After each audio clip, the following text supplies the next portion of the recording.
کبھی ڈرائیونگ کے دوران زیادہ پی لی تو بندے مار دیے 2-4.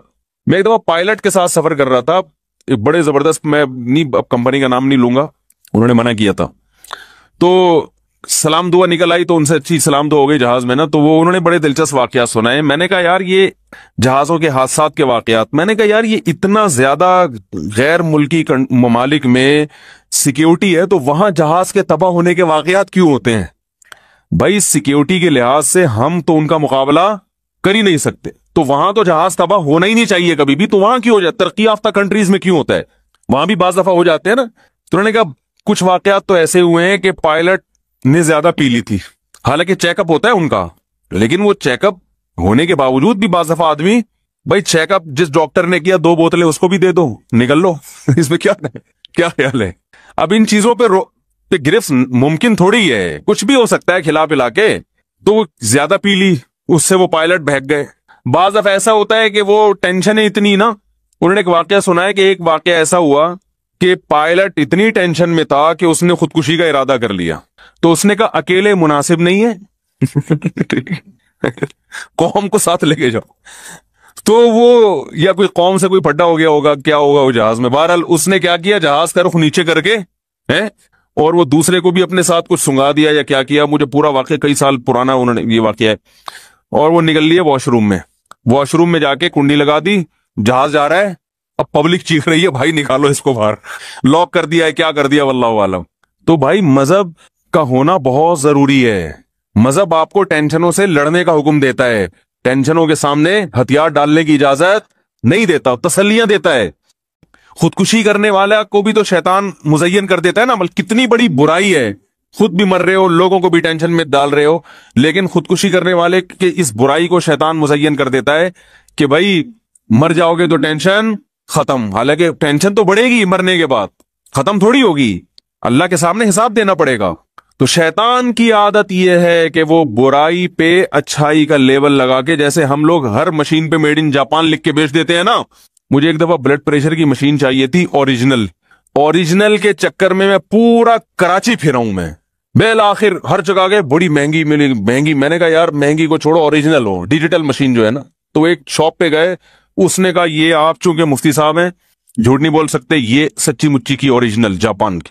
تو ہم ابھی لینے ہی لگے تھے کہ پڑوسی نے آنکھ ماری نا مجھے, جو وہاں قریب میں تھا نا, اس کے پاس گیا, اس نے کہا اوریجنل نہیں ہے. اس نے کہا یہی میرے پاس بھی ہے لیکن میں نے آپ کو نہیں دی کہ آپ کے بیان سنتے ہیں, ورنہ ہم بھی یہی لوگوں کو پہنا رہے ہیں, لیکن آپ کے چونکہ بیان سنتے ہیں تو اس لیے میں نے کہا کہ یہ لکھا ہوا ہے میڈ ان جاپان, لکھنے پر گورنمنٹ کی طرف سے کوئی پابندی نہیں, کچھ بھی لکھ دو کسی کے اوپر. تو شیطان ہر برائی کو مزین کر دیتا ہے. جھوٹ بول کے لوگ تجارت کرتے ہیں.